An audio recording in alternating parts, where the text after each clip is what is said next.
If you've been diagnosed with osteoporosis, osteopenia, or low bone density, one of your thoughts might be, what exercises are safe for me to do? What exercises will help me build bone density? I'm going to show you 6 of my favorite exercises for you to start doing at home to build strength and bone density. Let's get started. First exercise for building bone density that I just love are heel drops. And the reason why I love this exercise, well, take a look at it.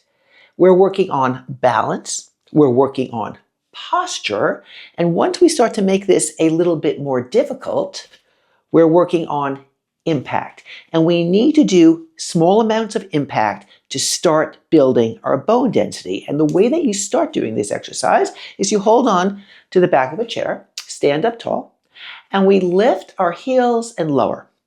And these heel drops are so great because they're so adjustable. You can't do a lot, that's all right. Just lift up your heels a little bit to start, that's okay. Now, once you're able to do that for, let's say, 3 rounds of 20 repetitions, we're going to add impact. And this is what that would look like. Hands are on the chair, but you let your heels drop forcefully to the floor. And you could think about, as your heels drop down, you're strengthening your bones, you're working on your balance, you're working on your coordination. And what we're trying to do with that one is get about 3 sets of 20, but always start without the impact first until you're competent and confident in the exercise. Then from there, we're working on strength. And we're going to start with a basic squat, which I call sit to stands. And it's exactly what it sounds like. But the thing with this one is we want to use the strength of our legs. So if you're first starting out, this might not be that easy. So you will use your hands like this. Push your hands into your thighs, lift up and down. And even if you have lots of strength, even if you do this kind of thing on a regular basis, we want to work on doing it well. And by well, I mean that we have this beautiful long back. If we feel like we're going like this, we need to use our hands to support ourselves coming up. And then we work on sit to stands, no hands. So now we're relying on lifting our own body weight. And this is absolutely positively weight bearing, which we need to do to strengthen our bones and muscles. Then, once we are really good at that, and when I say really good, I'm thinking, can you do 3 rounds of 15 to 20? We're going to add in some impact. And like I said before, adding in impact to your exercise starts to help build even more bone density. And we do one of my favorite exercises, which are called Stomp Squats. So basically, Stomp Squats are sit to stands with a bit of a stomp. It looks like this. We stomp and lift. We stomp and lift. And you're trying to stomp evenly, make a bit of noise.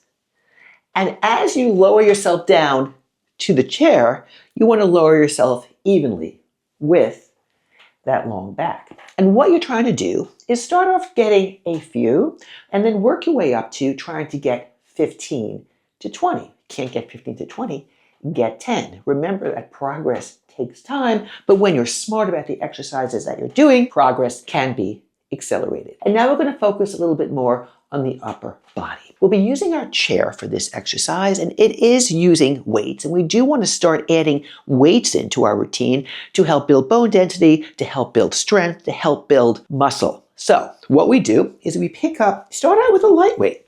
And if you're not confident at all, start out with no weight. But I'm going to show you the form of one of my favorite exercises, which are called one-arm rows. So you take 1 foot forward and you pivot from the hips, and then you take that hand onto the chair. You could also use a weight bench, you could also use a table or a couch. Then the weight is going to hang, and you're going to pull the weight up and down. Now, if you feel like this is too heavy, pick up something lighter. And if you feel like it's too light, make sure you can get about 12 to 15 in good form before you increase the weight. Because my rule for building bone density, building muscle, and just getting stronger is that we do not increase the load until you're competent and confident in the exercise. And I wanted to show you something, is that you want to really make sure that your back is long while you do that. If you feel like your back is hunched, there's nothing wrong with you as a person, but we want to really build up that back and core strength, and we're going to cover that in the next exercise. So if you cannot be over like this, what I recommend is you flip the chair so you have a higher support, and you do it like this. And again, remember, it doesn't matter what someone else is doing. What matters is that you're challenging yourself so that your body responds by getting fitter and stronger. So those are one-arm rows. And once you're competent and confident in doing 12 to 15, you can increase the weight. Now, the next exercise I'm going to show you is still in that upper body realm, but it's more for the chest, shoulders, and triceps. And those are push-ups. And I'm going to show you 3 of my favorite progressions, and you're going to choose the one that's most appropriate for you. So the first one is a push-up against the wall. You get your hands wider than shoulder width apart, and you pivot towards the wall. Now, if you feel like you can't get all the way to the wall, go halfway to the wall. And we are also working a bit on balance, a bit on ankle mobility. And as you bring yourself to the wall, the secret here is to push away from the wall, right? Really to push your hands into the wall like you're trying to knock it down. Now, if that's going well, and by well, I mean you can do about 12 to 15, we can take this to the floor. And the way we take it to the floor is that, again, we have the hands wider than the shoulders, and you walk your knees out. And then, if possible, you pivot forward so there's a straight line from your knees to your shoulders.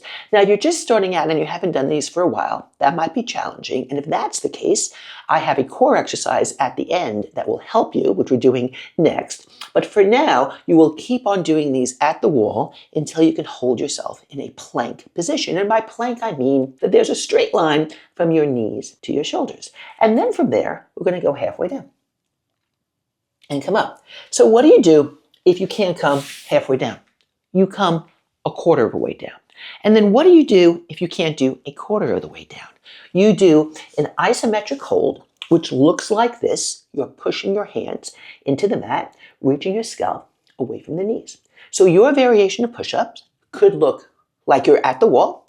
They could look like you're holding it as I'm doing now. You could be coming down a quarter of the way. You could be coming down halfway, or if possible, you're coming down all the way. And sometimes you think I should be able to do a push-up, but if you can't, it's all right. The way that you build strength is by giving yourself a challenge, a little bit at a time. And that's how we get stronger. And all of these exercises we do in our online classes. I just love them because as we go through these exercises, for example, a push-up, I am offering you options about which variation of push-ups to do. And I want to remind you before we go to our last exercise is that exercise needs to be adaptable and adjustable. So as we're going through these options, as you're writing down or figuring out the exercises that work for you, know that everything can be adaptable and adjustable. So the last exercise that I highly recommend if you want to start building bone density and creating a program that works for you is the bird dog exercise. And it works on everything. It works on core strength, it works on balance and coordination, and we need all those things. And the way that you do that is that you're on all fours and you have that long back. And for some of us, this might be enough, especially if you've done all the other exercises. But the way that this one works is that you extend your opposite limb. So in my case, I'm going to extend my right leg and my left arm. I'm going to turn my left palm in and I'm going to lift and lower 8 times. And this exercise is done in so many different instances. It's kind of like a daily vitamin. And then you come down and you do the other side. Now, a couple of tips on this. If you have things going on with your shoulder or it feels really, really super hard, just work on the leg. And then once you own or feel confident and competent with the leg, you can add the arm. If you're feeling really shaky, I'm going to show you a super trick that I just love that you can consider for this exercise. You take a yoga block and you place it on your lower back. Oh, I just love this one. And then you do the same exercise and it creates more of a challenge for you to keep your balance, for you to keep your form. And keeping your form and balance is crucial, not for this exercise, but for life, for all the exercises that we do. So those are my favorite exercises for starting out if you want to start building bone density. We have the heel drops, the sit to stands, the stomp squats, the one-arm rows, the push-up variations, and the bird dog. And all of these exercises and many more like them, I teach in my online program. And if you'd like to find out more about this super fabulous program that helps you build bone density, strength, and mobility, please check out the link below. And remember, exercise works when you know how to work it.